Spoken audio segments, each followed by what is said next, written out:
Hello,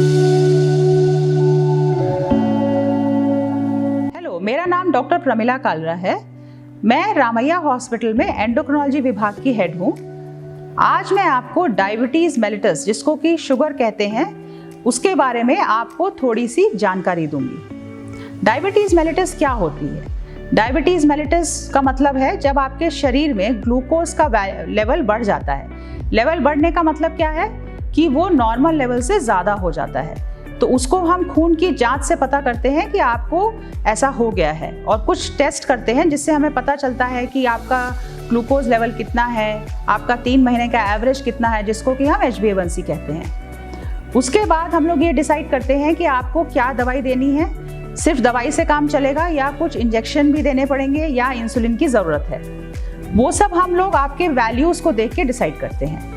उसके साथ साथ हम आपको कुछ खाने के परहेज़ के बारे में बताते हैं। उसके साथ साथ आपको क्या एक्सरसाइज करनी है, क्या आपके लिए ठीक रहेगा, वो आपको बताते हैं। तो ये सब करने से आपका ग्लूकोज वैल्यू कंट्रोल हो जाती है, और उसके बाद हम आपको फॉलो करते हैं और देखते हैं कि आपका सब कुछ सही से कंट्रोल है कि नहीं।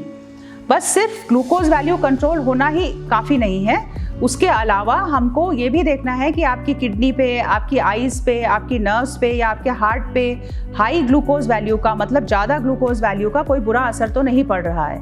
तो उसको भी हम लोग हर साल में एक बार चेक कर लेते हैं कि आपको कोई प्रॉब्लम तो नहीं है, उसकी वजह से आपके कोई भी ऑर्गन्स पे बुरा असर तो नहीं पड़ रहा है।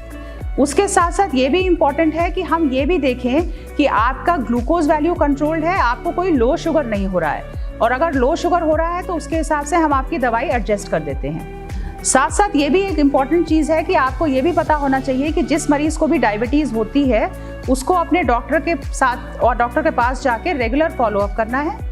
और यही सब चीज़ों को और अच्छे से बताने के लिए हम लोग 14 नवंबर को डायबिटीज़ डे मनाते हैं, जिसमें हम पेशेंट्स को इस बारे में एक्स्ट्रा और जो भी उनके लिए ज़रूरी है वो जानकारी देते हैं।